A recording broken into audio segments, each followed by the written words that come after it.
हडपसरचे hospital केसमध्ये आरोपी CCTV footages आणि इतर टेक्निकल इन्व्हेस्टिगेशन अनुषंगाने काल जे बाबी समोर आली होती ते आरोपी आयडेंटिफाय करण्यात आला होता. आरोपीचे काल जे घर आहे आणि त्याचे दुकान आहे तिथे झडती घेण्यात आली होती आणि ते झडतीमध्ये जे डिजिटल क्लॉक होता त्याचे केस जे होता ते त्यांच्या घरात सापडला होता, म्हणून आरोपी कन्फर्म्ड आहे अशी खात्री झाली होती. टेक्निकल अनालिसिस इन्व्हेस्टिगेशनच्या आधारेवर आरोपी एक ट्रेननी नागपूरच्या दिशाने पळालेले आहे अशा प्रकारची बातमी समोर आली होती. अकोला पोलीस यांच्याशी संपर्क करून त्यांना मूर्तिजापूर परिसरात इंटरसेप्ट करण्याची प्रयत्न करण्यात आली, परंतु तसे न होता शेवटी त्यांना नागपूरच्या रेल्वे स्टेशनला त्यांना एटीएसची पथकनी त्यांना ताब्यात घेतलेले आहे. त्यांना आरोपीला पुण्या येथे आणण्याची प्रक्रिया सुरू आहे. मला वाटते आज रात्रीपर्यंत ते बहुतेक पुण्यात पोहोचते. तपास आता यामध्ये कोणताही प्रकारचे टेरर अँगल या पूर्ण घटनेमध्ये नाही है.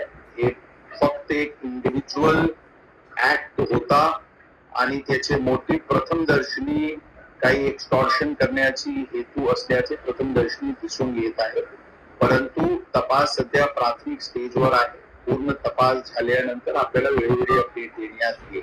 प्रथमदर्शनी तपासमध्ये त्या डिव्हाइस जे होता त्यामध्ये एक्सप्लोसिव्ह कंटेंट पण नव्हता अशा प्रकारचे प्राथमिक दृष्टीने समजते, परंतु ते शेवटी फॉरेन्सिक रिपोर्ट डिटेल आल्यानंतरच आपल्याला डिटेल कळेल. आरोपी जे आहे त्याचे कोणताही पूर्व इतिहास क्राईम रेकॉर्ड अभिलेखवर दिसून येत नाही, परंतु इतर बाकी जे जे काही ठिकाण आहे तिथे त्याची झडती वगैरेची प्रक्रिया इतर सुरू आहे. आरोपी आतापर्यंतच्या तपासात एकटाच आरोपी होता. 10 तारीखला त्या हॉस्पिटलला काही पर्सनल ट्रीटमेंट साठी गेला होता, जिथे त्याचे काही एस्टिमेट त्याचे खर्चाचे देण्यात आला होता.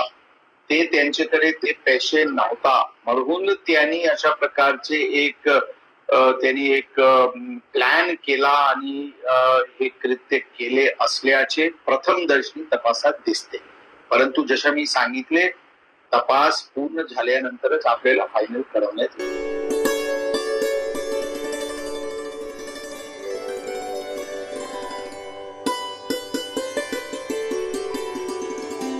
आला आला उन्हाळा आला.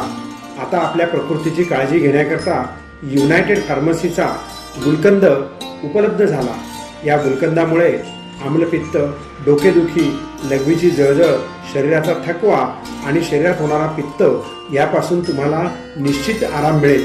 तेव्हा मेडिकल स्टोअरमध्ये आणि सर्व जनरल स्टोअरमध्ये युनायटेड फार्मसीचा गुलकंद त्याची मागणी करा, कारण तो कन्नौजच्या विशेष गुलाब पाकळ्यांपासून बनविण्यात आला आहे.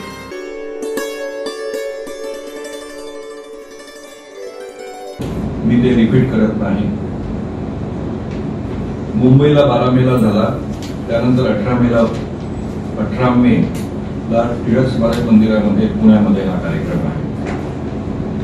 या कार्यक्रमामध्ये प्रमुख पाहुणे आहेत विकास लवांडे आणि त्याशिवाय उद्घाटक अनवर राजन आहे. आणि हा कार्यक्रम 5 ते 8 या काळामध्ये टिळक स्मारक मंदिरामध्ये होणार आहे. हा विषय जो आहे खरं म्हणजे तो विषय संपूर्ण महाराष्ट्रभरामध्ये चर्चेमध्ये आणण्यामध्ये मीडियाचा अतिशय मोठा वाटा आहे. मला आता 44 वर्ष झाले या क्षेत्रामध्ये काम करताना, अखिल भारतीय अंधश्रद्धा निर्मूलन समितीची निर्मिती होऊन काम करताना, पण हे पहिलं प्रकरण असं आहे की मीडियाने अतिशय व्यवस्थितरित्या हे अगदी धसास जाईपर्यंत लावून धरलं. जनरली अशा पद्धतीची प्रकरणं जेव्हा बाहेर येतात तेव्हा 2 बाजू मांडण्याचा प्रयत्न मीडियातर्फे केला जातो. म्हणजे खराची बाजू काहीतरी आहे चांगली, त्याच्याही मागे काहीतरी चांगल्या गोष्टी आहेत असं सांगण्याचा प्रयत्न केला जातो. ही पहिली केस आहे की अतिशय व्यवस्थितरित्या घराघरामध्ये इलेक्ट्रॉनिक्स मीडिया आणि प्रिंट मीडिया दोघांनी पोहोचवली. अर्थात त्यामध्ये सगळ्यात मोठा महत्वाचा सहभाग आहे पोलिसांचा. तेजस्विनी सातपुते यांच्या अध्यक्षतेखाली SIT गठीत झाली. त्यांना नाशिकचे पोलीस कमिशनर कर्णिक यांचा चांगला पाठिंबा मिळाला आणि सुरुवातीलाच FIR दाखल झाल्यामुळं आपल्या पत्रकारांना सगळ्या उत्तम पद्धतीने या बातम्या देणं शक्य झालं.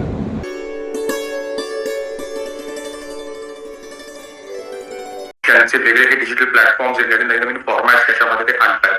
त्यामुळे आणखी एका टप्प्यावर ज्यावेळेस टीव्ही कडनं डिजिटल आणि आता पुढे AI अशा एका नवीन क्रांतिकारी बदलामध्ये भारतीय माध्यमं आहेत, त्यावेळेस पुन्हा एकदा मिलिंद खांडेकर पहिल्या काही त्या लोकांमधले आहेत जी यातली धोरणं आता एकदम तयारीच्या सुरुवातीची फेज आहे त्यात त्याला ते आकार देत आहे. म्हणून त्यांनी आज इथं येणं. इतर क्षेत्रांमध्ये AIचा प्रभाव दिसायला सुरू झालेला आहे आणि माझ्या मते सगळ्यात कठीण काम काय माणसासाठी, कुठलं काहीतरी विकणं म्हणजे सेल्स करणं. कारण बाकी आपण पत्रकार आहोत, आज उद्या कुठलंही काम सेल्स करणं म्हणजे कोणाला त्यांना पैसे काढून देणं हे फार कठीण काम आहे. तर ही पुण्याची कंपनी आहे बजाज फिन सर्व्हिस, त्याचे संजीव बजाज आहे. त्यांची मी हल्ली एक मुलाखत ऐकली. तर संजीव बजाज असं म्हणाले की AI मुळे आम्ही जवळपास 400 ते 500 कोटीचे लोन क्लोज केले.